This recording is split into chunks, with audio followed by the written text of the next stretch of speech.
سڵاو ڕێز بۆ بینەرانی خۆشەویستی بەرنامەی گزینکی وادارم کە ساغ و سلامت بن. سەرەتا هاتنی ساڵی نوێ لە هەموو بینەران و بیسەرانی بەرنامەی گزینگ و بە تایبەتی خەڵکی تێکۆشەری کوردستان پیرۆزبایی دەکەم و ئاواتەخوازم کە نەورۆزی داهاتوو بە خۆشیەوە لە وڵاتی خۆمان ئاگری سووری نەورۆز بەرپا بکەین. بە بەرنامەیەکی تر لە بەرنامەکانی گزینگ بوونەتە میوانی ماڵەکانتان.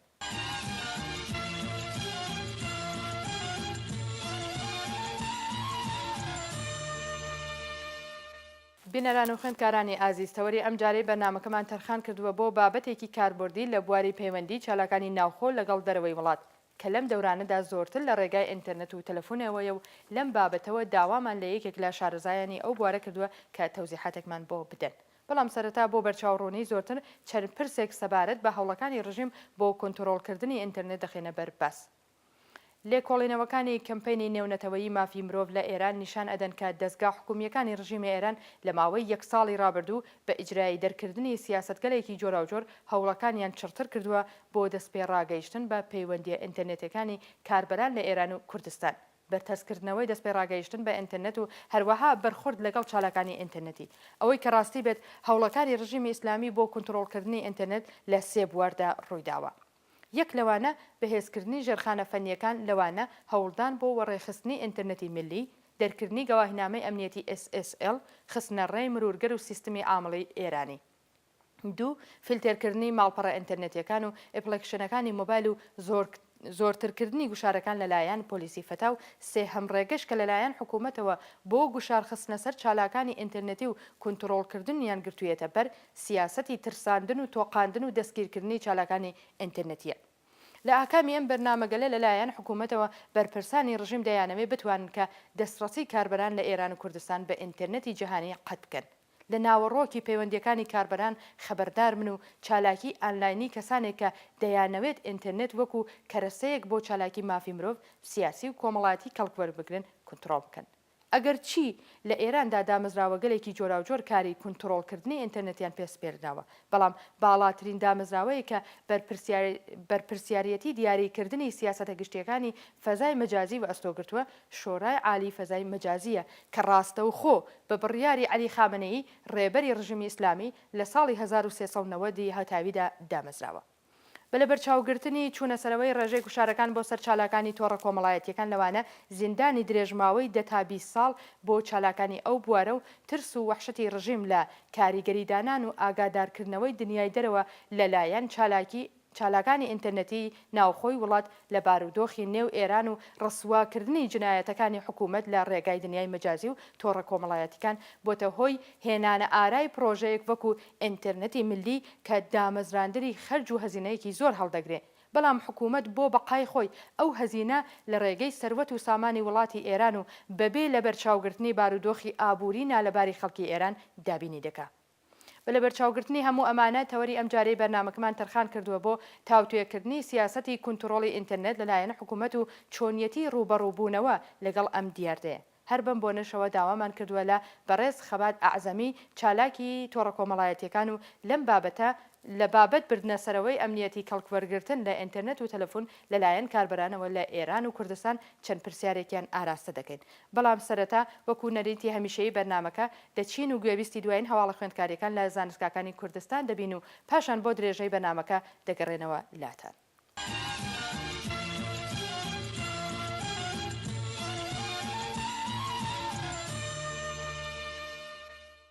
پەیامی خوێندکارانی زانکۆی پەیامنووری مەریوان بە بۆنەی هاتنی سەری ساڵی نوێ. خوێندکارانی زانکۆی پەیامنووری مەریوان لە سەروبەری هاتنی سەری ساڵی نوێ پەیامێکی پیرۆزبایی بڵاو دەکەنەوە کە ئەمە دەقەکەیەتی. نەورۆز هێمای خۆڕاگری و سەرهەڵدانی زۆرێک لە شۆڕشەکانی نەتەوەی کووردە، هێمای هەڵسانەوەی ژیانە لە دوای سەختی و دژواریەکان. گەلی کورد ساڵەهایە هەوڵی داوە یادی نەورۆز بەرز ڕابگرێ، بەتایبەت لە ڕۆژهەڵاتی کوردستان لەم کاتەدا زۆرتر لە هەموو پارچەکانی تر پێویستە یادی نەورۆز بەرز ڕابگرین تاکو بە دوژمنان بڵێن کە ئێمە هیچ کات سەری تەسلیم بەرامبەر بە زوڵم و چۆساندنەوە دانانەوێنین. ئێمە خوێندکارانی زانکۆی پەیامنووری مەریوان لێرەوە داوا لە هەموو خەڵکی ڕۆژهەڵاتی کوردستان دەکەین کە سەرەڕای ئەو هەموو سەختی و دژواریەی بەرامبەر بەم گەلە دانراوە و سەرەڕای ئەو هەموو زەخت و گوشارانەی کە ڕژیمی کۆنەپەرستی ئێران بەسەر خەڵکدا دەیسەپێنێت نەورۆزێکی بەتینتر لە هەموو ساڵانی پێشوو بەڕێوە ببین و ئەم یادە بکەین بە چقڵی چاوی دوژمنانی کوردستان تاکو ئەمە پەیامێک بێت بۆ داگیرکەرانی کورد و هەموو نەیارانی مرۆڤایەتی. هەر ڕۆژتان نەورۆز، نەورۆستان پیرۆز. خوێندکارانی زانکۆی پەیامنووری مەریوان.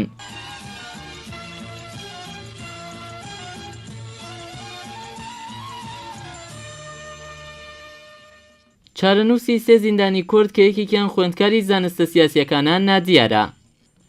لەگەڵ دەست بەسەربوونی لەلایەن هێزەکانی ئیتلاعات دەستی داوەتە مانگرتن لە خواردن. بەپێی هەواڵێکی کەمپەینی بەرگری لە زیندانیانی سیاسی و مەدەنی ڕۆژی پێنجشەممە ڕێکەوتی 16 ڕێبەندان هێزە ئەمنیەکانی کۆماری ئیسلامی هەریەک لە سۆران ئازەربار خوێندکاری زانستە سیاسیەکان وەفا ئازەربار و هەژار مەحموودی دەست بەسەر دەکەن و دەیان گوازنەوە بۆ ئیدارەی ئیتلاعاتی شاری مەهاباد و پاش ماوەیەک لێپێچینەوە و ئەزیەت و ئازار دەیان گوازنەوە بۆ ئیدارەی ئیتلاعاتی شاری ورمێ. بەپێی زانیاریەکانی سەرچاوەی هەواڵەکە سۆران ئازەربار هەر لە یەکەم ڕۆژی دەست بەسەرکردنەکەی و لە ناڕزایەتی دەربڕین بە گرتنی دەستی داوەتە مانگرتن لە خواردن و ئێستاکە باری تەندروستی ناجێگیرە.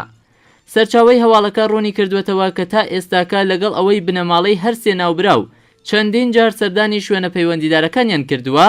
هیچ زانیاریەکیان لەم زیندانی کراوانە بەدەست نەهێناوە و تا بڵاوبوونەوەی ئەم هەواڵە ناوبراوان چارەنووسیان نادیارە.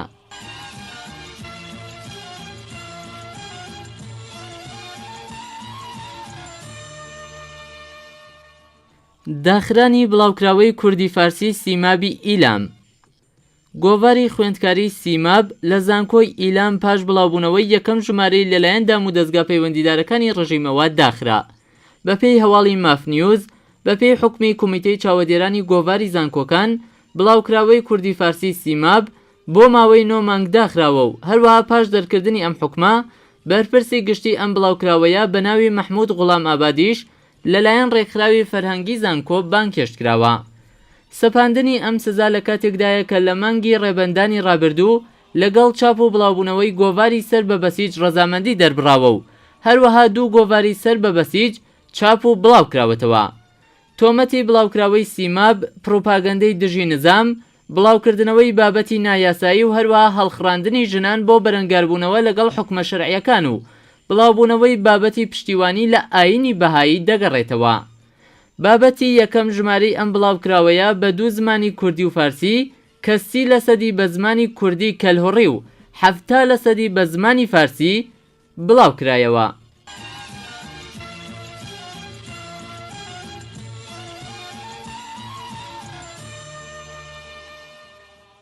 بەڕێوەچوونی حکمی شەلاقی خوێندکارێکی کورد. خوێندکارێکی خەڵکی مەریوان لە دادگای ئەو شارەدا 50 زەربە شەلاقی لێدرا. بەپێی هەواڵی کەمپەینی بەرگری لە زیندانیانی سیاسی و مەدەنی دانا لەنجاوایی خوێندکارێکی خەڵکی شاری مەریوان ڕێکەوتی 16 ڕەشەمە حکمی 50 زەربە شەلاقی لە دادگای ئەو شارە بەڕێوەچوو. ئەو خوێندکارە کووردا بەدوای بەشداریکردنی لە کۆبوونەوەی ناڕزایەتی بە ئیعدامکردنی 3 زیندانی کورد لە 5 ڕێبەندانی ساڵی 1392 هەتاوی بەدەستی هێزامنیەکانی شاری مەریوان دەست بەسەر کرا و ئەگەری هەیە هۆکاری ئەو شەلاق لێدانەش بۆ ئەو بەشداریکردنەی بگەڕێتەوە. ناوبراو جارێکی دیکەش لە ساڵی 1389 هەتاوی بەهۆی مانگرتنی خوێندکارانی زانستگای پەیامنووری مەریوان 1 تا 5 ساڵ حکمی هەڵپەسێردراوی بەسەردا سەپا.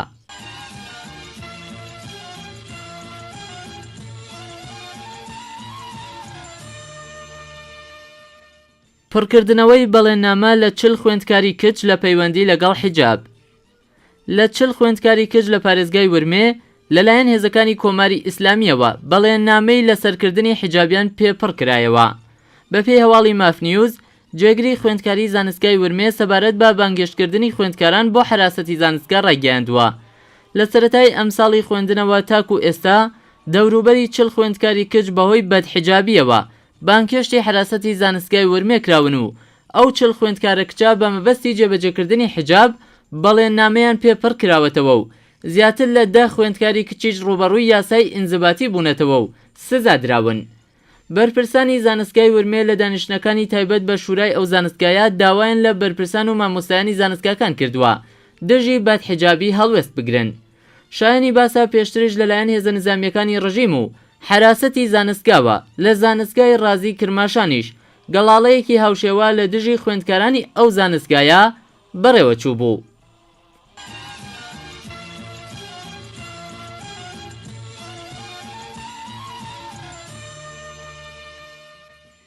موختار زارعی بە بڕیاری دادستانی سنات دەست بەسەر کرا.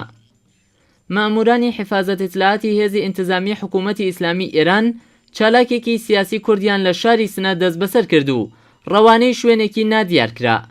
بەپێی راپۆرتی هەواڵنێریە نێوخۆیەکان، موختار زارعی چالاکی سیاسی کورد بە بڕیاری دادستانی شاری سنە و لە نێو ماڵەکەی خۆیدا لەو شارە دەست بەسەر کرا.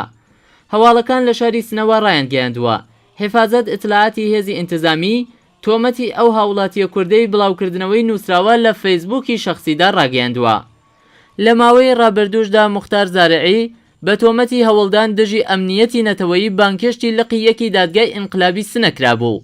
پێشتریش ئەو چالاکە کووردا بە تۆمەتی تەبلیغ بە دژی نظام لەلایەن دادگای ئینقلابی شاری سنەوە حکمی 1 ساڵ زیندانی تازیری بۆ بڕابوویەوە. ناوبراو یەکێک لە ئەندامانی یەکێتی دموکراتیکی خوێندکارانی کوردیش بووە و لە زستانی ساڵی 1970 هەتاویدا و لە کاتی بەڕێوەبردننی ڕێوڕسمی دووەمین ساڵیادی کوژرانی ئیبراهیم لوتفوڵاهیدا دەست بەسەر و بۆ ماوەی 3 مانگ لە ئیدارەی ئیتلاعات ڕاگیرا بوو.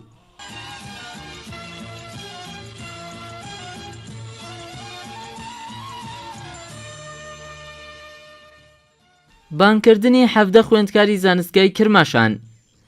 بانکردنی 17 خوێندکاری زانستگای کرماشان لەلایەن حراست و هێزەکانی بەسیجەوە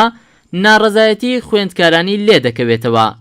بەپێی هەواڵی مافنیوز 17 خوێندکاری زانستگای ڕازی کرماشان ئاگادار کراونەتەوە کە بە دوای ڕۆژانی سەری ساڵ خۆیان بە بەسیجی خوێندکاری و حراسەتی زانستگا بناسێن و کارتی خوێندکاریەکەشیان لەگەڵ خۆیان ببەن و وەڵام دەرەوەی لە بەرچاونەگرتنی ئەو ڕێوشوێنانە بن کە سەبارەت بە حیجاب لە زانستگا دیاری کراوە. سەرچاوەیەکی ئاگادار لەم بارەوە ڕاگەیاندووە. حراسەتی زانستگای ڕازی و هێزەکانی بەسیجی خوێندکاری خوێندکارانی ئەو زانستگایان خستووەتە ژێرگوشارەوە و چەندین جار بە بیانووی حیجابەوە لێپرسینەوەیان لە خوێندکاران کردووە.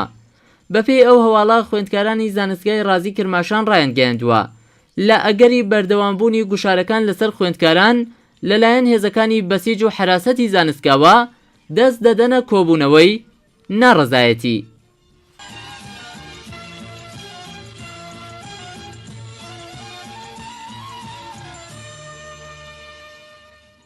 وەکو یەکەم پرسیار لەم بەڕێزە ئەوەیە کە دەتوانە سەبارەت بە ئەمنیەت و چاوەدێری لەسەر سیمکارت و تەلەفۆن تەوزیحاتێکمان بۆ بدەن؟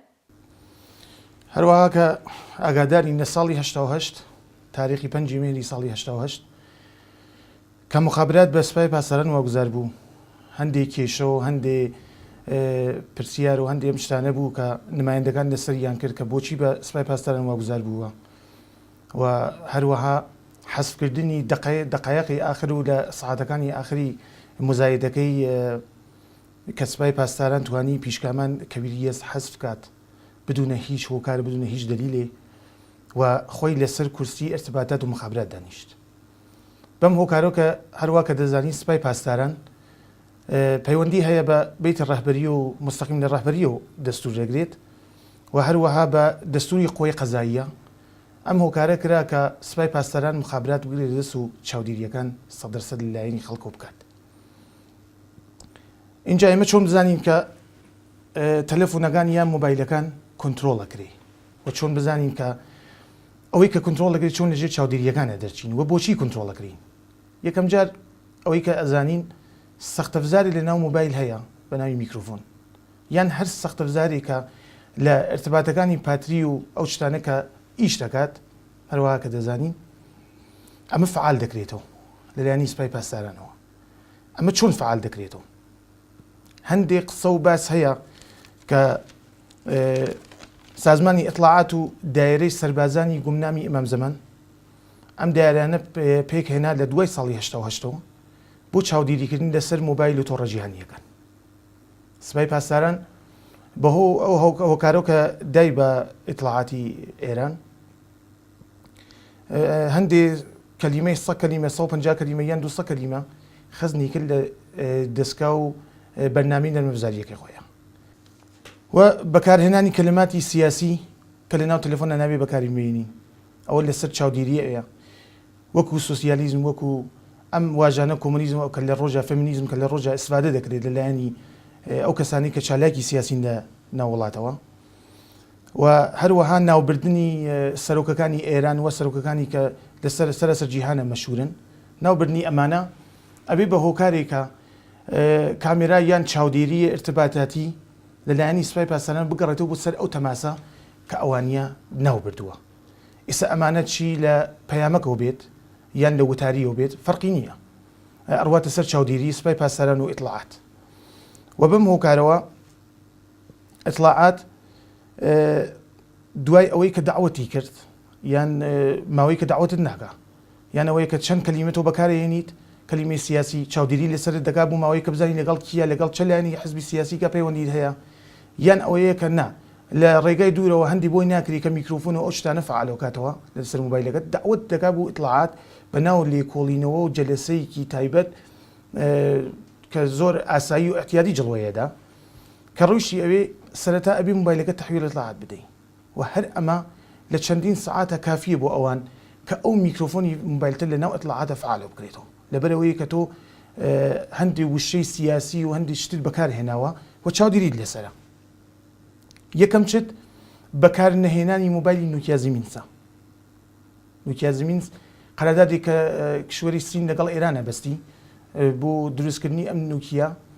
ئەو میکرۆفۆنیا ئەم قەتعی سەختەفزاریە کە لەسەر موبایلە لەسەر موبایلی نوکیایە بێ ئەوەی کە ئیطلاعات ئیشی لەسەر بکات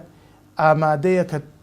هۆکارەکان و قسەکان و وشەکانی کە تۆ بەکاریهێنی یان تەماسەکان یان پەیامەکەکان ئامادەیە کە تۆ ئەوانە زەب دەکات و لە اختیاری ئیطلاعات دەدەینێت. دومین هۆکاری کە ئەبێ ئێمە لەمە دەرچین ئەوەیە کە بە هیچ کاتێکی موبایل دەستی دوو ناوێ بکڕین یان لە کەسی کە ئەبێ ئێمە سیقە و ئەتبارمان لەسەر بێ ولا ئەمە ئەبێ بە هۆکارێکە ئەو موبایل دەستی دوانە کە هەندێکی ئیطلاعات خۆی دەدات ناو بازار میکرۆفۆن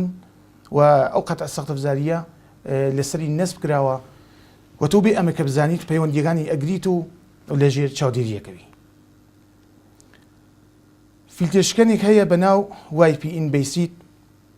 کە لەسەر موبایل ئەگەر نەسب بکرێت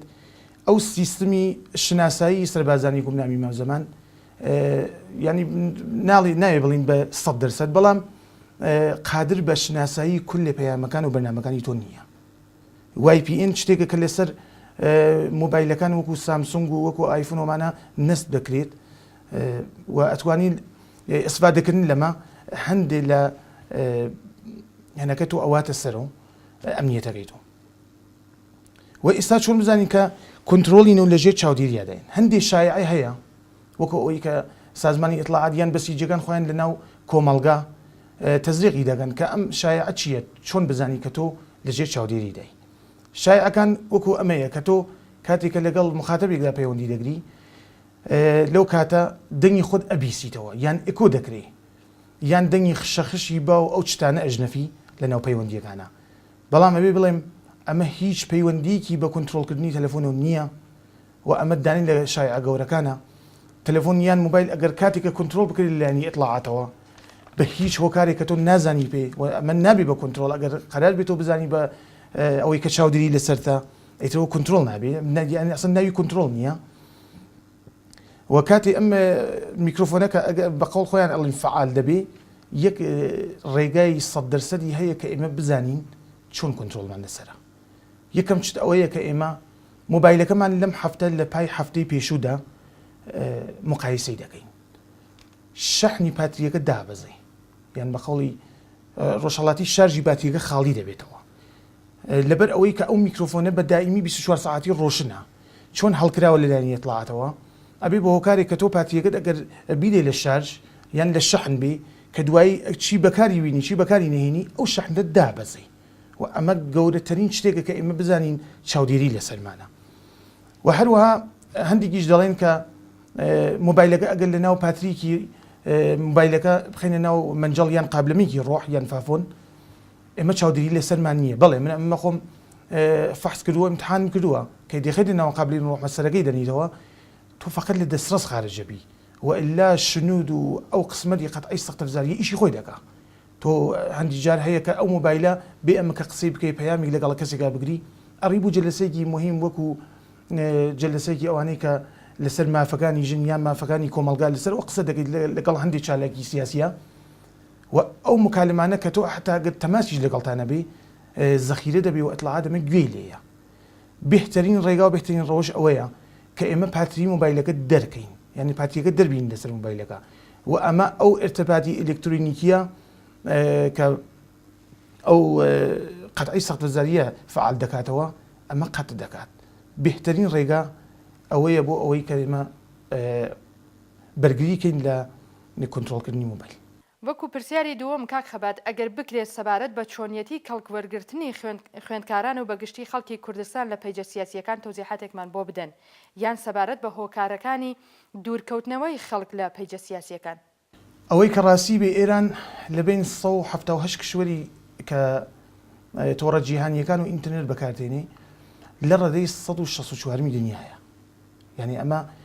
بۆتەوە هۆکارێک کە ئینترنێت بە حەدێ سورعەتی دابەزێ کە خەڵک زۆر جار تااقەتیان لەسەر نییە کە لەسەر ئینترنێت ئیش بکەن دانین لە دوورکەوتنەکان ئەمەیە ئەم هۆکارەیە کە هەموو شتێک وەکو پەیجەکانی وەکو وەبگای فەیسبوک وەکو بلاکفا وەکو عەسری جەدید وەکو ئەمانە حسارێکی کێشاوەتە دەوری یعنی بەڕاستی ئەمەنە کۆنتترۆل دەکرێت و ئەمەنە حسار لە دەوری ئەو تەماسی پەیوەندیەکانی تۆڕە جیهانیەکاندایە یعنی خەڵک ئیزعاج دەبێ و ئەمە دانین لە دوورکەوتنەکانە دوم دانش شایعەکانی ئیطلاعات و سوپای پاسدارانە کە لە ناو کۆمەڵگە تەزریقی دەکات ئەم شایعانە چییە؟ ئەڵێ کە یەک کەس ئەگەر لەسەر فەیسبوک لەسەر تۆڕە جیهانیەکاندا بڕۆی سەرێکی پێیجێکی سیاسی بکەی یان کەسێک کە لایەنگرە یان کەسێک کە ئەندامی ڕسمی حیزبی کە حیزبێکی سیاسی لە دەروی وڵات پێیجێکی سیاسی هەیە پرۆفایلێکی سیاسی هەیە بۆ خۆی ئەگە تۆ بڕۆی سەری پۆستەکان بکەی ئەگەر حتا لایک و کۆمنت دانەنی ئەمە چاودێری لەسەرە نەخێر سیرکردنی ئەم جۆر شتانە هیچ چاودێریی لەسەر نییە حتا پەیجەکان هەندێکیان قفڵیان لەسەر فرندەکان داناوە و هەروەها لایەنە سیاسیەکان و هەروەها فعال و چالاکە سیاسیەکان کە کەس نەیبینێت و ئەمە تۆ ئەتوانی کامڵەن پەیجەکان ژێر ڕوو بکەی کامڵەن سەیری بکەی کەڵکی لێوەربگری یاداشی بکەی بەڵام هیچ شتێ لەسەر موبایل نابێدانرێ ئەوەی کە تۆ ئەیبینی لەسەر فەیسبوک و تۆڕە جیهانی سیاسیەکان هیچ شتێکی نابێ زەخیرەکرێ هیچ شتێکی نابێ شێرکرێ بەناوهین خۆتەوە و زەخیرەکردنی ئەوانە باعث ئەبێ کە لە تەریقی بلوتوس یان لە تەریقی فایلێکی جاسووسی بینێرێ بۆ تۆ بزانێت کە معلومات و ئیطلاعاتی داخلی هاندە و مۆبایلەکەی تۆ چییە کەڵک وەرگردن تەنها یان نووسینە یان خەزنکردنی لە مێشکی خۆتایە کە سەیری بکەی و کەڵکی لێوەربگری و بەم هۆکارەوە کە وەبگا و فەیسبوک و جیمیل و بلاکفا و ئەم جۆر شتانەیە لە ناو حسارێکی قەرارداوە خەڵک بەڕاستی هەندێک دوور کەوتنێتەوە و بۆ هەموو شتێک ئەبێ دژێکی بۆ دانرێ بۆ هەموو شتێک ئەبێ کودێ بێرن کە ئەو شتانە ئەو کلیدانە ئەو شتانە بشکنی کە بتوان واردی ئەو شتانە بن درستە ئیزعاجە بەڵام هەندێک کات هەیە کە ئێمە پێویستمانە یعنی پێویستمانە کە ئێمە بزانین حیزب ڕۆژهەڵاتیەکان چیمان بۆ دەکەن بۆ ئەبێ سێریکەین یا بۆ ئەبێ دوورکەوتینەوە لێ دوورکەوتن یعنی بەدیلگەیانی ئامانجەکان و ئاواتەکانی ئیطلاعات ئێمە ئەبێ سەیری بکەین ئەم شتانە و ئەسڵەن کۆنتترۆڵ و چاودێری لەسەری نییە بە سیرکردن غێری ئەوەی کە تۆ کامندانی یان ئەوەی کە تۆ هەندێک پێیجدانی خۆی یان هەندێ بیر و نەزەر و بڕوادانێ لە ناو گرۆهێکە مەسەرەن ئەڵێ عکسێکی مەسەن شای ئەهێنێت لەگەڵ عکسێکی خومێنییان خامنەییان سەرۆکیکە ئەڵێ تو نەزەر لەبارەی ئەمانە چییە ئەمە گەورەترین داوە کە کەسانێکە لەم پەیجدا کە کەسانێکە لەم پۆستەکە داێنن ناو پرۆفایلە لایەنی ئەوانەوە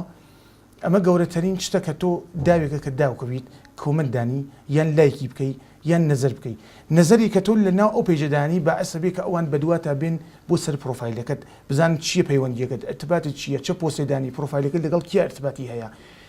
ئەمانە هەندێک چاودێری کراوەوە تەنیا دوورکەوتنەکە ئەوەیە یەکی کامنت و لەسەر ئەو شتانەداننی کامنت و لایک دومیای ئەوەیە کە هەندێک فیلترشکن هەیە و وەکو VPN بەیستی کە ئشارەم پێ کرد ئەوانە لەسەر مۆبایلەکە دان بە خەیاڵی ڕاحەتەوە توانن هەمووی شێکی لەسەر وەکو پرسیاری سێهەم لە کاک خەبات مەترسیەکانی سەر خەڵکی کوردستان و بەگشتی ئێران بۆ پەیوەندی و بەکارهێنانی تۆڕە جیهانیەکان چییە؟ یەکەم جار لە کۆنتڕۆلی وایبرەوە دەست پێکەین. تاڵمن مارکۆ یەک دانە تاجری ئەمریکای ئیسرائیلیە و ئساڵەتەن یەهودیە و بە خاتری ڕقابەت لەگەڵ فەیسبووکە هات تۆڕێکی جیهانی بە ناو فایبردانە. ئەم تۆڕە جیهانیە کە داینا هەروەکو کە مارکۆ خۆی باسی دەکا ئەڵێ کە من ئەمە داناوە کە لە کورتترین کاتە مخاتب دوودانە مخاتب یان لە ناو گرۆهێکە پێکەوە پەیوەندیان هەبێ. ئێستا ئەم پەیوەندیە کە ئێستا تازگی تەسویریشی بە ئیزافە بووە یان تەسویری بێ یان سەوتی بە یان نامە من بۆ ئەوە دامناوە و لەسەری کۆنتڕۆڵکردن و لەسەری ئەمنیەتی فایبر هیچ ئیشی نەکراوە. بەڵام ئێران بەهۆی ئەوەی کە ساحبی وایبر کەسێکە یەهودی و پەیوەندی تاجرێکە کە ئیسرائیلی ئەمریکاییە پەیوەندی بە لەو دوودانە وڵاتە کە دژی ئێرانە و ئێران هەستی پێدەگا کە یانی مەترسی هەیە لەم دوودانە وڵاتە چاودێری لەسەر فایبرەکان زۆرتر دەکاتەوە. ئەبێ بڵێم بەڵێ فایبر کامڵەن کۆنتڕۆڵ دەکرێ و هەروەها کە پێشتر ئشارەم کرد ئەو دایرەی سەربازانی گومنامە لە بەکارهێنانی هەر وشەیەکی سیاسی چی لە نامەکانە چی لە تەماسەکانتە بەعسەبێ کە ئەو کۆنتڕۆڵی لەسەر بکرێت و وایبر هیچ جێگای ئەتەمادێک نییە بۆ جێبەجێکردنی ئیشی سیاسی. بەڵام دوای فایبر ئێمە دەڕوینە سەر واتساپ شرکتێکە فەیسبوک بە قیمەت 16 میلیارد دلار بەهۆی ئەوەی کە مخاتبەکانی زۆر بوو سندی و 16 میلیارد دلاری بە سەهامدارەکانی واتساپدا. تەواوی مکالمات لە پیجی واتساپە لەسەر گوشیە یان مۆبایلە ئەندرۆیدیەکان وەکو سامسونگ لە ناو شەبەکە زەخیرە دەبێ. واتساپ هیچ ڕێگایەکی ئەعتماد و نابێ سیقەی پێ بکەین کە من لە تەریقی واتساپەوە من پەیوەندیم بێ لەگەڵ کەسێکە و چاودێری لەسەرم ناکرێ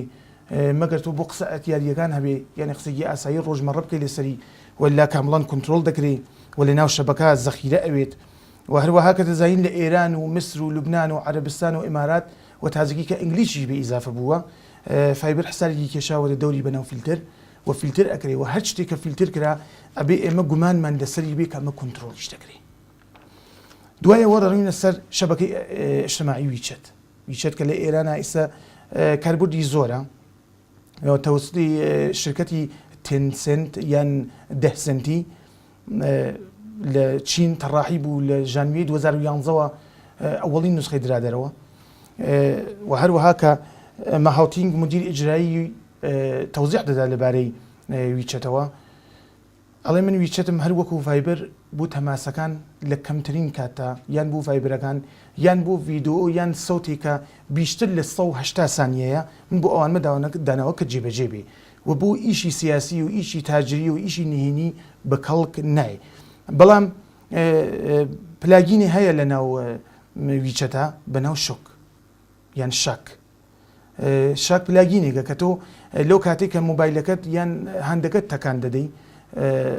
بەم سوورەتە کە تەکانی دەدەی لە سەراسەری دنیا هەر کەسێ لەو دقە و سانیەیە هەندەکەی تەکان بات و کولی مشخصاتەکەی دێ سەر مۆبایلەکەت. ئەمە پلاگینی بوو کە ویچەتی خستە بەرەوە و شۆک شتێک بوو کە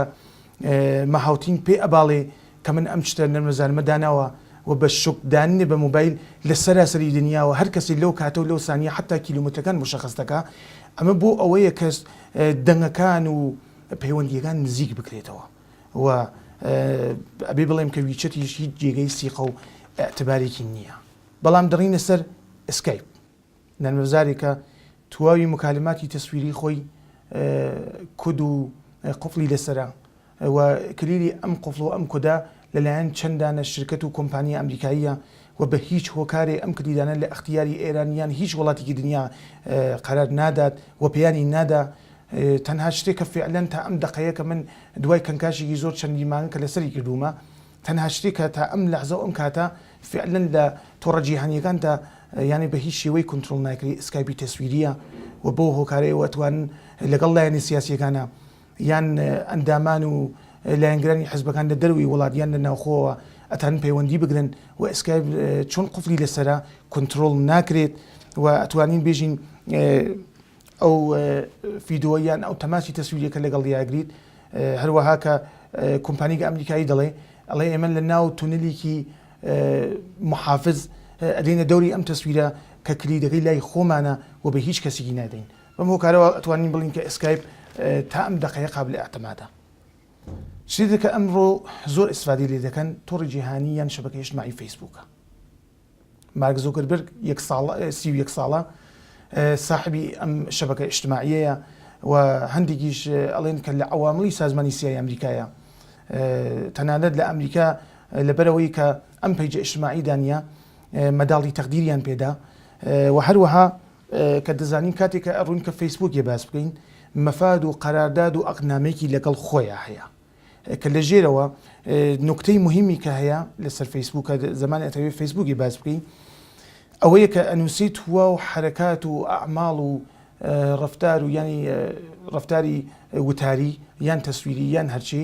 لەلایەنی ئێمەوە لە ناو شەبەکە زەخیرە دەبێت وە کنترۆل دەکرێت ئەمە هوشدارێکە بۆ ئەوانەی کە لەسەر فەیسبووک ئیش دەکەن و ئەڵێن ئێمە سیقەی 100%مان پێەیە ئەمە هۆکارێکە کە بڵین ینی ئەمە کنترۆل دەکرێت فەیسبووک هەروە کە ناو مەفاد و قەراردادەکەی خۆیان هەیە و هەروە لە دیدارێکە باراک ئۆباما لەگەڵ مارک زۆکربرگا کردی لەم دیدارەیە ئەویش دیدارێکی دۆسانە بوو کە دوایی ئەمە ڕووکرا لە ڕۆژنامەی ئەمریکن تایمزا و باسی لێکرا کە پرسیاری ئۆباما لەسەر چۆنیەتی کنترۆلکردنی کرد ئەویش ئەوڵین ئشارەی کە مارک زۆکربرگ کردی ئەوە بوو کە من ئەم بۆ ئەوە داناوە کە سوورەتەکان بە سوورەتێک کتێوێکی تەسویری لەسەر دنیا بە یەک نزیکەوە بکەمەوە من فەیسبووکم بۆ یەک دانە تاجر بۆ هەندێک کۆمپانی یان لایەنێکی سیاسی دام نەناوە ئەمە بوو بەرژەوەندی گشتی دامناوە و شتێک کە بەرژەوەندی گشتی و ئەسفادەی کولی کۆمەڵگەی دنیا لەسەری کرا کنترۆلیش لەسەری ئەکرێ و تەنیا یەک ڕێگەی داناوە بووی کە نەرمەفزارێ هەیە لە نامەناردنا ئەم نەرمەفزارە بەرنامەیەکە بەناو یاهو مسنجر دابەزانی یاهو مسنجر لەسەر موبایل ئەبێ بە هۆکارێک کە تۆ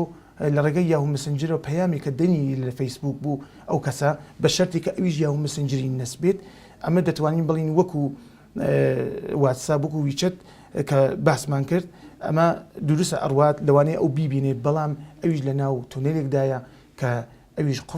قفڵی یاهو مسنجری لە شرکەتێکی ئەمریکاییە و بە هیچ هۆکارێکەوە ئێران ناتوانێت ببینێ. وەک دوایین پرسیار خوێندکاران لە ئێران چۆن دەتوانن پیجێکیان بۆ پەیوەندی بێمەترسی لەگەڵ لایەنە سیاسیەکان هەبێت؟ باسکردنی فەیسبووک لە ناو وڵاتی ئێراندا وەکو وڵاتانی دیکە یان وەکو دەرەوەی وڵات نییە. ئێمە بەدانانی پۆست لەسەر پرۆفایل و لەسەر پیجی کە دامان ناوە چاودێریمان لەسەرکرێ ئێستا ئەم پیج و دا ئەم پۆستانە کە دایدەنین لەسەرەوە ئەبێ پیجەکان بە هیچ شێوازی سیاسی نەبێ چۆن ئێمە ئەمانەوێت لە پشتی ئەم فەیسبووکەوە کە دامانەوە ئیشی سیاسی بکەین ئیشی نهێنی پێ بکەین و نایە خۆمان خەینە بەر کامێرا و چاودێری سەربازانی گومنام چۆن بەڕاستی ئەمان لەسەر 24 سعات بە معدل بە دوای ئەوە دەگەڕن کە کێ وشەی سیاسی بەکارهێنێ کێ پەیوەندیەکانی